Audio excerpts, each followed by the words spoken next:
What's up, everybody, and welcome to ITG, the show that brings you the daily news each and every day over on twitch.tv/the official ITG and YouTube at ITG Reviews. If you can join us live, that's great, but if you can't, hit us up later inside the game.ca, podcast services, and TV streaming networks around the globe. Scott, coming up on today's show. Are you ready for this? It's a hot one, man. Nintendo's insider leaked a new game in development. Could it be a new Star Fox game? Oh, let's go. PlayStation 5 update and PlayStation Backbone are coming as well. The Backbone's an interesting thing that kind of, yeah, we'll talk about that too. And then another Ubisoft title is on its way to the Xbox Game Pass service. Then one you're definitely not going to want to miss. Dude, are you ready for today's show? Where everybody can follow Scott at Savage over on Twitter. You can follow me at ArtisticGamer28. Scott, are you ready, man?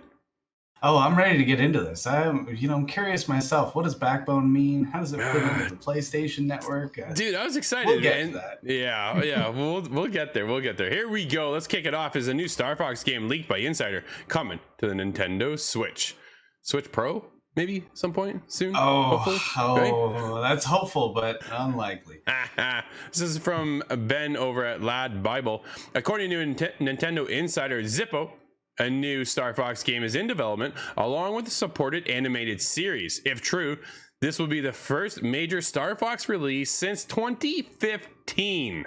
Scott, 2015. I was trying to think about when that Star Fox Zero. That game came out on Wii U, and it was, as far as I understand, an absolute flop. Ouch, that one, dude, that kind of hurts.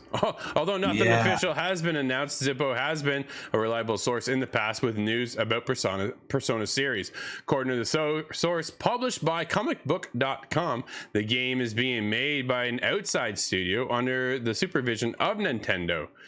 Zippo says, quote, I hope that works better than Metroid Other M did. That was one of the times they let another studio develop, and it didn't work out so well. Man. But Zippo says, quote, a new Star Fox game has been in development for quite some time. It's being made at an outside studio with the close supervision of Nintendo. The thing is, I haven't yet been able to track down who is developing it, end quote. Scott, I don't really know too many of the Nintendo studios all that well, I'll be honest. But if I'm not really sure. Have a recommendation as to who? I'm not really exactly positive either who it could even That's be. Fair. I'm not as familiar with the Nintendo kind of ecosystem, yeah. Mostly because they just stay out of the news. They do, right? They are very quiet. They typically stay to themselves. They aren't like PlayStation or Xbox where they're out there like daily, dude. Like seriously, daily, right? Like they're out there all the time. Where Nintendo's a little bit more reserved. I wonder if maybe it's time Nintendo steps it up a little bit. Yeah, their social presence leaves a lot to be desired. Afraid so, yeah. Which I'd like to see somebody step it up and be out there and say, hey, you know what? We are here. You have Nintendo's got a fan base, but we always talk about how Nintendo is Nintendo and they just do what Nintendo does and it works. So maybe the other side of it is don't fix what ain't broken. Yeah, I don't know. That's right? true. They've always kind of had their space in the industry. Dude, Star Fox though, like how cool would it be to get a good Star Fox game? It's been a long time. 2015, I didn't play that one, dude. I go back to 64 days and I had a blast playing split screen 4-player. It was amazing on 64. Oh, so good. That weird controller, man. What a time. What a time period that was. I had one on DS way back in the day, and that was a great Star Fox. It was really good. I can't believe they fumbled it on Wii U, and I don't really want to blame the Wii U hardware, which I'm sure a lot of people did, but yeah, well, I don't really think that was the issue. I think it was just kind of lackluster. Didn't have anything new to bring to the table. But you were talking about a Switch here. You have the controls. I almost said Wiimote, but the Joy-Con. If you manipulate these Joy-Cons to fly your ship, I see a lot of kind of silliness, but a lot of fun. Absolutely. No, I think it'd be in there for a good time. It's been long overdue. I think we're definitely intrigued for a new one. Fans, I'm sure, are just absolutely looking, kind of like us, waiting for another Splinter Cell game. Yeah. But did you ever see or hear about Star Fox Adventure? No. You? That was a game that was not a Star Fox game initially, but it was skinned to be a Star Fox game, and a lot of people really, really love it. So it Nice. is possible, although unlikely, that this game could take after that mold. Well, we'll see. I guess time will tell. Not much is known about the game, obviously, so take rumors with a grain of salt. Maybe there isn't even a Star Fox game in development, but fingers crossed. I think we're just, if you take a look at the lineup of what Nintendo has right now, like what do we have this year? We have Xenoblade Chronicles 3, right? Yeah. Like that's a big title. That's a big hitting one for sure. You can catch our review very shortly on that one. But after that though, Scott, like what else is really lined up? We saw Nintendo has also released another patch or another wave of Mario Kart tracks. When are we getting Wave Race? Yeah. Please. Oh, Wave Race. There we go. Wave Race, F-Zero. There's a lot of ace cards that they could pull up. Yeah. And the one I'm looking forward to is Splatoon 3, actually. It's a little silly, it's a little out there, but it's kind of as close as you can get to a shooter on Nintendo platforms. Nintendo space, yeah. Yeah, no, but for other sure. than that, I was having this conversation with a friend of mine, and I can't really think of too much coming down the pipe. Yeah, that's unfortunate. But what's coming down the pipeline for PlayStation is the PS5 beta introduces 1440p support, game list, and the PlayStation Backbone. Got this in a press release, Scott, so let's check it out.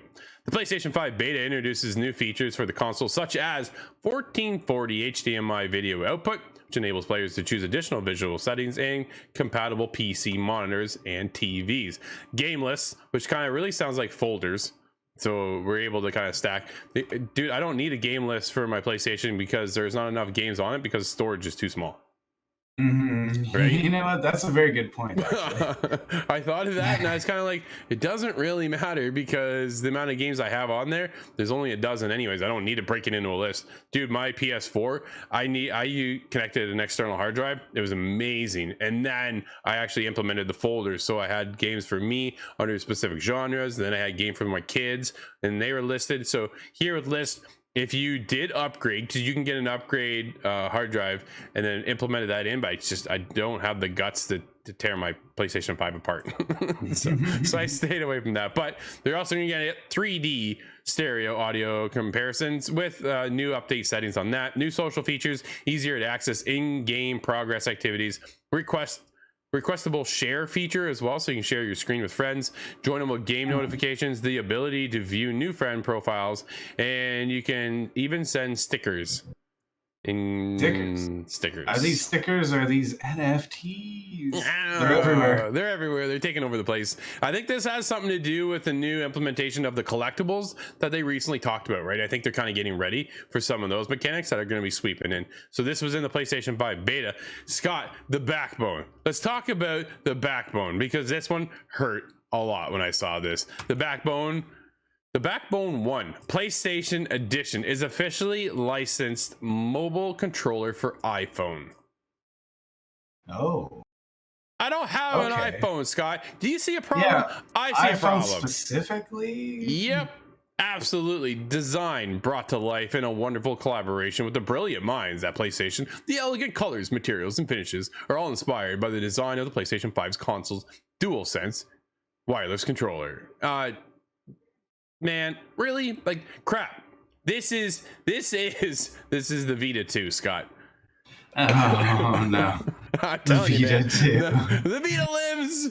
Their entry into mobile gaming again. Well, this one, is probably not going to fare the same. But whether that's good or bad is to be seen, really. I think it's curious they went for just iPhone. Me too. Now, iPhone's probably the most popular singular phone model in the world, but not so much among myself and friends. Nope. That's like, dude, I got a Google Pixel. I love my Google Pixel, and I would have loved to be able to connect to this thing and play my PlayStation games on the go and wherever I can, right?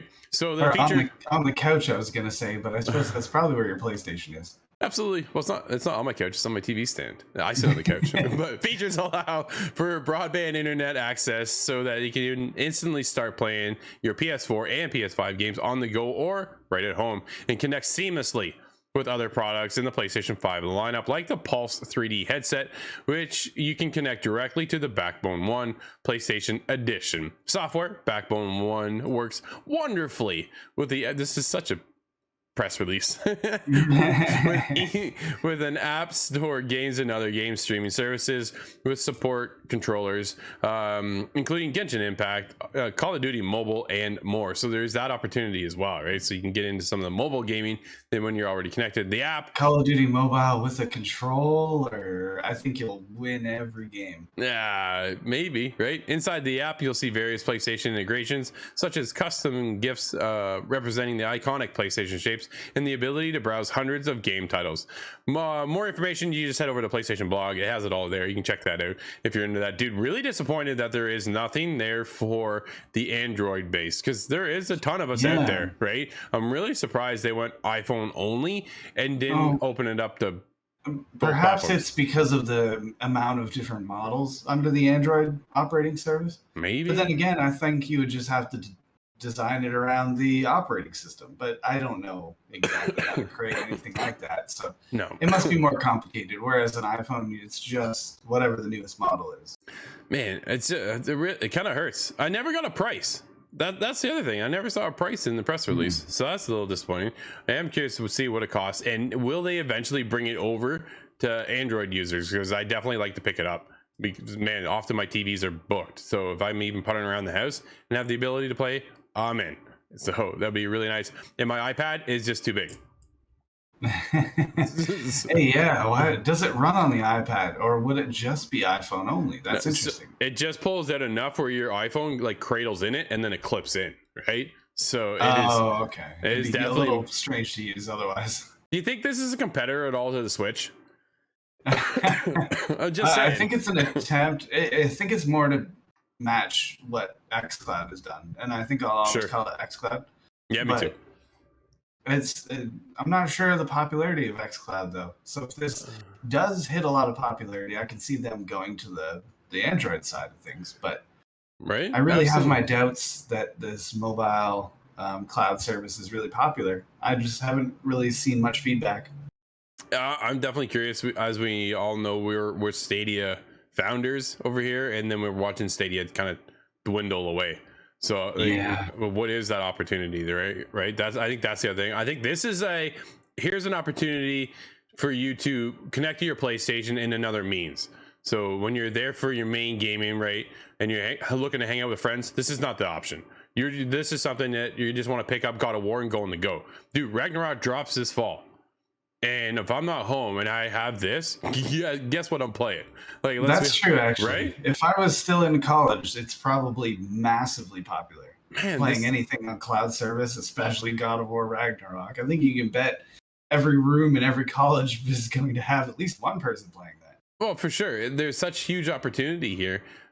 We always talk about how Stadia had an opportunity, and it just seems to be fumbled away. Blows my mind. But then you saw Xbox kind of sweep in and take, hey, we're over here and look at what we have. And now here's PlayStation starting to kind of make their way over. Dude, the PlayStation is making moves, but like we've seen them. They're seeing what I think Xbox is starting to lay down for groundwork and going, we need to get on that too, so that we are just as competitive with Xbox to keep this integration going and to keep growing our community base. I think they rode the success of the PlayStation 4 era a little bit too long. Now, that's mostly to do with hardware having a hard time catching up with demand, but at the same time, I think the corporate Sony is just kind of a few years behind. The biggest thing for me is I don't see the face of PlayStation. Right? Yeah. That's you think Xbox, you go to Phil Spencer, there's Matt Booty, there's Pete Hines from Bethesda. Like there's a list of people over there, right, from Xbox that you can go, even Larry Herb. So, you know, like there's so many people that you just automatically Xbox, and you can list people on your hand right there. You go to PlayStation, you go, well, you got Jim Ryan. So yeah. That's true. There's Jim, he's probably but he's not the presence that you want to build. He is the guy that's behind the scenes with the numbers and all that stuff. Man, he's not the whimsical charm that we've had in the past over at PlayStation. Yeah, he's not Miyamoto. He's not Miyamoto over at Nintendo. He's not Shuhei. Yeah, right. Herman Hulst is out there a little bit, but even he's kind of more. Yeah, he's kind of faded away as well. He has, dude. PlayStation has faded away from that, having that face, that recognition. Sean Layden's now gone. Jack Trenton is gone. Like so many of these people that were out front when you would say PlayStation, just that boom, that's who you kind of think of, right? There's somebody representing the brand of PlayStation. And right now, I just don't see it. Jim Ryan is out there, but he doesn't bring that presence that everybody else has in the past. I think Jim Ryan is a very smart and intelligent person. But I've never met the guy either. But at the same time, right, he doesn't have that charming personality. I feel he's more like business focused and centric. That he just kind of, here's what we're doing. This is what you're gonna get, and this is what you're gonna like. Where everybody else is kind of like, hey guys, come out and hang out with us because this is what we're gonna do. We're gonna show you this next game, and this is what the hardware is gonna be on. Like, there's a lot more back in the day, right, to bring that community together. Where Jim Ryan isn't going to pull your community together, he's going to pull the investors in. I think that's the difference, is what we're seeing in PlayStation right now. And I wonder if we'll ever get back to that sense of where PlayStation was at a time where they had that visual face and identity connected with PlayStation. Because, dude, I got to be honest, I really miss that personality being out there representing PlayStation. Yeah, it just whenever you see that, Phil Spencer, there's probably going to be some sort of an announcement here, or this is going to be an interesting thing to watch. Yeah. Something you get accustomed to, but it's just lacking in PlayStation.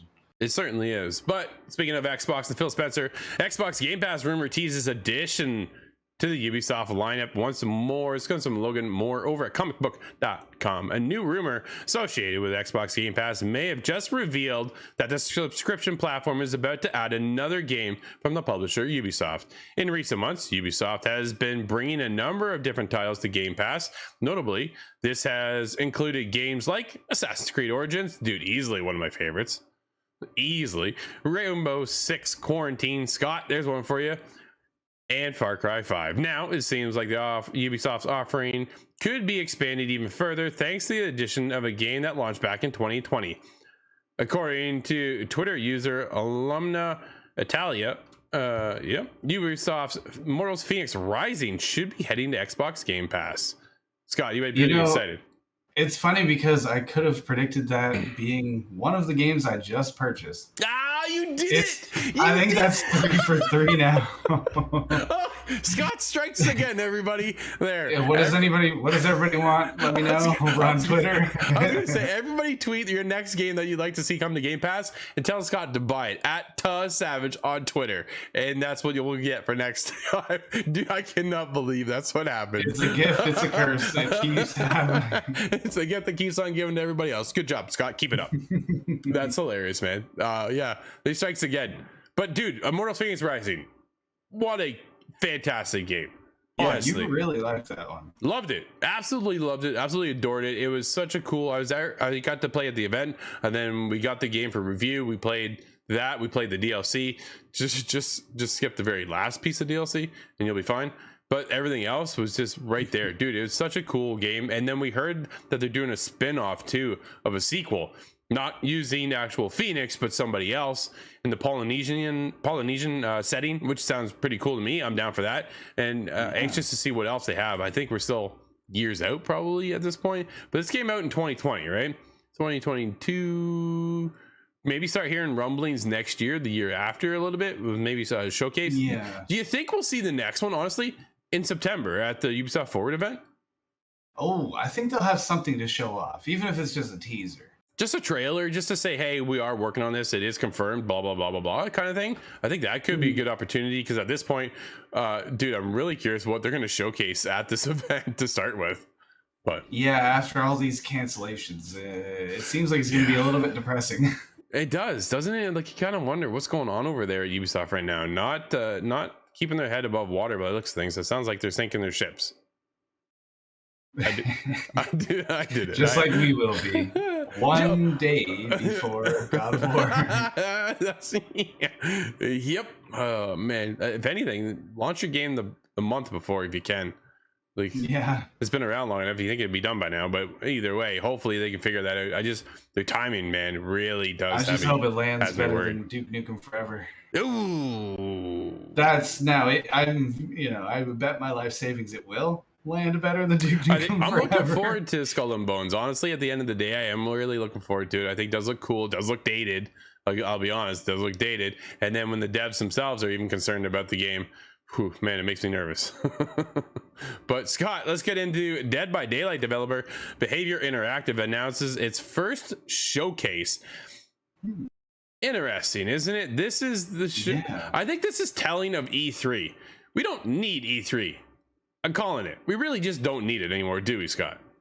Everybody's doing their own thing now, and this is another example of that. Behavior Interactive, I don't know if I've ever seen any sort of presentation at all from them, and no, I struggle to wonder what it's going to be. Is it going to be Dead by Daylight, number 2 that they show off? What do they have to show off? Well, let's get into it. Is it going to be a connection of all of the shows and properties that they have characters from?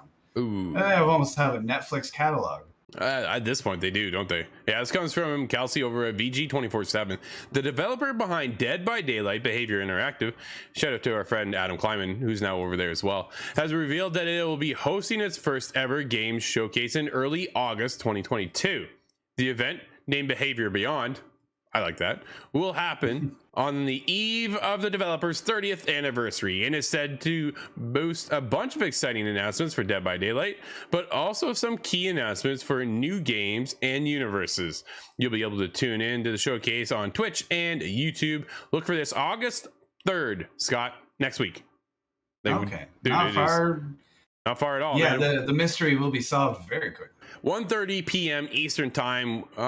We might just have to check that out, Scott.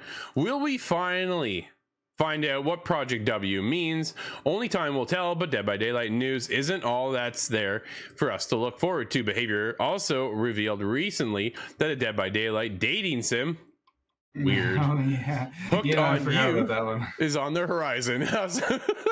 While the game doesn't have a release date yet, there's every chance that the showcase may give us some more details as to what we can expect when the game launches.